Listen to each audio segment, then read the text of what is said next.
Trabalho da disciplina de Fisiologia Animal, Cascata da Coagulação. O nosso grupo é composto por Larissa, Sara, Nadi, Emily e Júlia.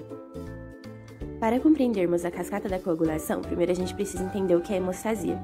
Hemostasia é o processo que garante que o sangue circule corretamente pelos vasos. Esse processo acontece basicamente em duas etapas, a hemostasia primária, pela ação das plaquetas, e a hemostasia secundária, pela ação da fibrina. A hemostasia primária ela vai terminar com o resultado de estancar o sangramento e com as plaquetas formando um tampão plaquetário. Já a hemostasia secundária, com a ação da fibrina, vai evitar o ressangramento, formando um coágulo. Então, como que ocorre esse processo na hemostasia primária? A gente tem ali o vaso sanguíneo, ocorreu um rompimento desse vaso.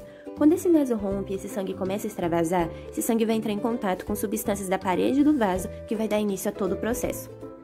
Então, quando o vaso sanguíneo ele é lesionado, ele vai realizar o processo de vasoconstrição. Essa vasoconstrição vai diminuir o calibre do vaso e, consequentemente, também vai diminuir o fluxo sanguíneo nessa região. Porém, só isso não é o suficiente para estancar o sangramento. Então, é aí que entra as plaquetas. As plaquetas vão estar circulando normalmente pela corrente sanguínea e, ao chegar nessa região, elas vão ficar de forma irregular e também vão aumentar o seu tamanho. Quando uma plaqueta chega nessa região, na região da lesão do vaso, ela vai liberar substâncias que vai chamar outras plaquetas. E assim várias plaquetas vão deixando a circulação para chegar nesse local da lesão do vaso. As plaquetas vão se aderir ao endotélio vascular, principalmente ao colágeno que ficou exposto ali com a lesão. Elas também vão se agregar umas às outras, formando o tampão plaquetário. Mas esse processo da hemostasia primária ele só é possível graças ao fator de von Willebrand. O fator de von Willebrand ele está presente na parede do vaso e está presente nas plaquetas. É ele que é responsável pela adesão das plaquetas ao endotélio vascular e pela agregação das plaquetas umas às outras, formando o tampão plaquetário. Então, se eu não tenho o fator de von Willebrand ou se o animal não tem o fator de von Willebrand, ele vai ter um problema, um distúrbio na hemostasia primária, um distúrbio de coagulação da hemostasia primária. Então, aquele tampão plaquetário formado na hemostasia primária, agora na hemostasia secundária, ele vai ser reforçado, evitando um ressangramento. Então, a gente tem ali o fator tecidual, a expressão do complexo fosfolipídico, que é a fibrina, a ativação da trombina, a polimerização da fibrina.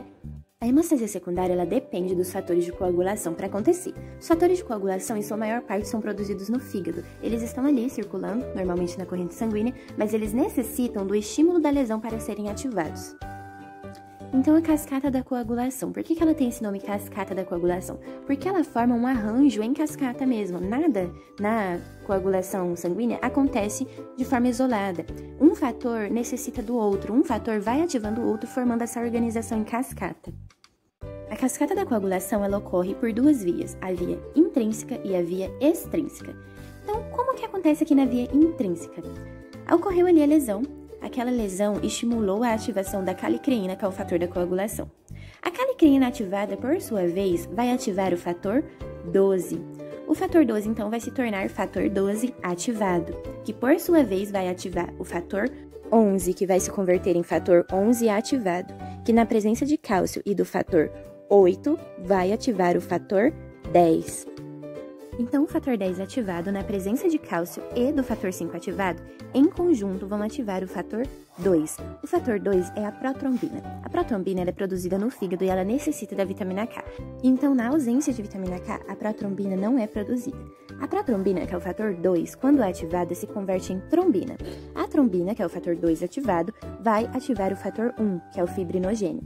O fator 1, quando ativado, se converte em fibrina. É esta fibrina que forma o coágulo de fibrina. Então, na via extrínseca, a gente tem ali o fator da coagulação que foi ativado com o estímulo da lesão, a tromboplastina. A tromboplastina é um fator que é inativo ao anticoagulante heparina.